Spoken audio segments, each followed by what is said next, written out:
আসসালামু আলাইকুম। জোহা ইবনে মামুন চ্যানেলে সবাইকে আমন্ত্রিত। অসাধারণ মজার এই ভর্তাটা খেয়েছেন কি? মাত্র কয়েক মিনিটে এই ভর্তাটি তৈরি করে নেওয়া যায়। একবার বানালে বারবার খেতে মন চাইবে। আজ নিয়ে এসেছি আপনাদের জন্য বরবটি সিমের ভর্তা রেসিপি। চলুন তাহলে। প্রথমে এখানে বরবটি সিমগুলো ভালোভাবে ধুয়ে পরিষ্কার করে নিয়েছি। এখন আস্তে আস্তে সবগুলো একই সাইজে করে টুকরো করে নিচ্ছি।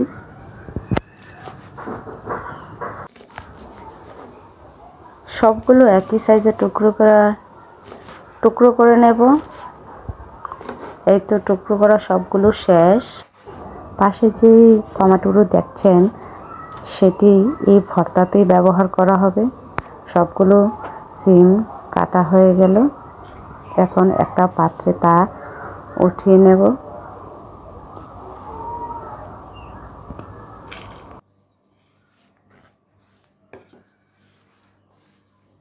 এই ভর্তাটা গরম ভাতের সাথে এতটাই যে মজার হয় কি বলবো। একবার ট্রাই না করলে কখনো বিশ্বাস করতে পারবেন না। যাক, চুলায় আগে থেকেই পানি গরম হতে দিয়েছিলাম। এখানে গরম হয়ে এসেছে। সবগুলো একে একে দিয়ে দিব। প্রথমে টমেটোটা দিয়ে দিলাম। আর চারপাশ দিয়ে আমি সিমগুলো দিয়ে দেব। দিয়ে ওপরে হালকা পরিমাণ মতো লবণ দিয়ে দিব, যাতে সিদ্ধটা খুব ভালোভাবে হয়।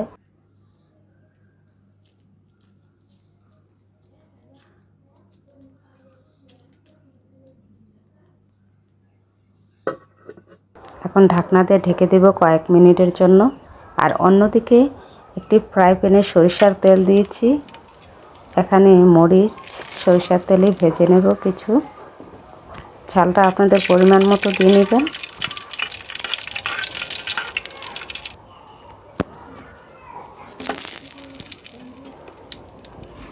সাথে কিছু রসুনও দিয়ে দিলাম আস্তা। সেই রসুনগুলো ভালোভাবে একটু ভেজে নেব।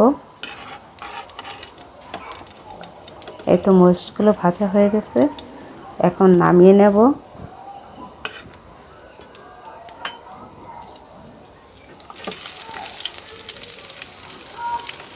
এখানে পেঁয়াজ কুচি করে এসেছিলাম। পেঁয়াজ কুচিগুলো এই গরম তেলে ভেজে নিতে হবে হালকা। বেশি একটা ভাজা যাবে না, যাতে কাঁচা ফ্লেভারটা চলে যায়। ওই মিডিয়াম ভাবে ভেজে নিতে হবে। এই তো সবগুলো ভাজা হয়ে গেছে। এখন এক সাইডে তা রেখে দেব। সবগুলো নামিয়ে নেব। নামিয়ে প্লেটের এক সাইডে রাখবো। আর যে তেলটা অবশিষ্ট থাকে সেই তেলটা আর ফেলে দেব না। সেই তেলটাতেই দেখবো এবার বরবটির সিমগুলো সিদ্ধ হয়েছে কিনা। হ্যাঁ, সিদ্ধ হয়ে গেছে, পানিও শুকিয়ে গেছে। এখন এগুলো নামিয়ে নেব।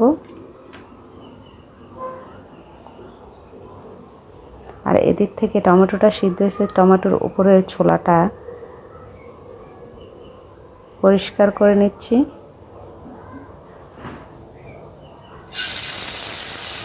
আর যে তেলটা বেঁচে গেছিল সেই তেলে বরবটি সিমগুলো একটু ভেজে নেব ভালোভাবে।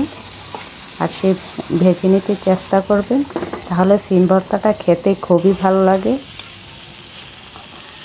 খুবই মজার হয়, খুবই অসাধারণ। এই ভর্তা রেসিপিটা না ট্রাই করলে কেউ বুঝতে পারবেন না। এই তো সিমগুলো ভালোভাবে একটু ভাজা ভাজা হয়ে গেছে। অন্য একটি পাত্রেতে নামিয়ে নিচ্ছি। আর এই সিম ভর্তাটা আমি শিলপাটাতে বেটে নিব। আপনারা চাইলে মিক্সার জারে দিয়েও তৈরি করে নিতে পারেন। অসাধারণ এই ভর্তাটি। যদি ভালো লেগে থাকে চ্যানেলটি লাইক ও কমেন্ট শেয়ার করতে ভুলবেন না। যদি চ্যানেলে নতুন হয়ে থাকেন তাহলে চ্যানেলটি সাবস্ক্রাইব করে বেল আইকনটি প্রেস করে দেবেন। আমি সবগুলো উপকরণ একসঙ্গে মিক্স করে নিচ্ছি।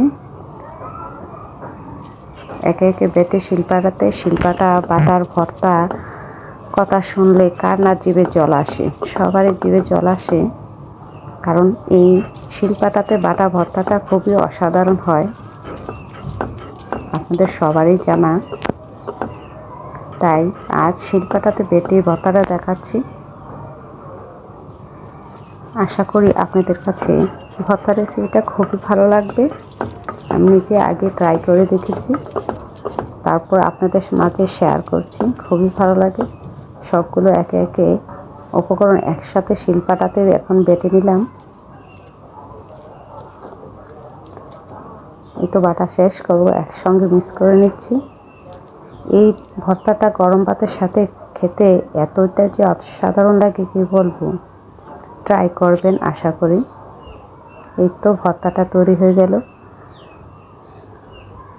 ভালো থাকবেন সবাই আশা করি। আসসালামু আলাইকুম।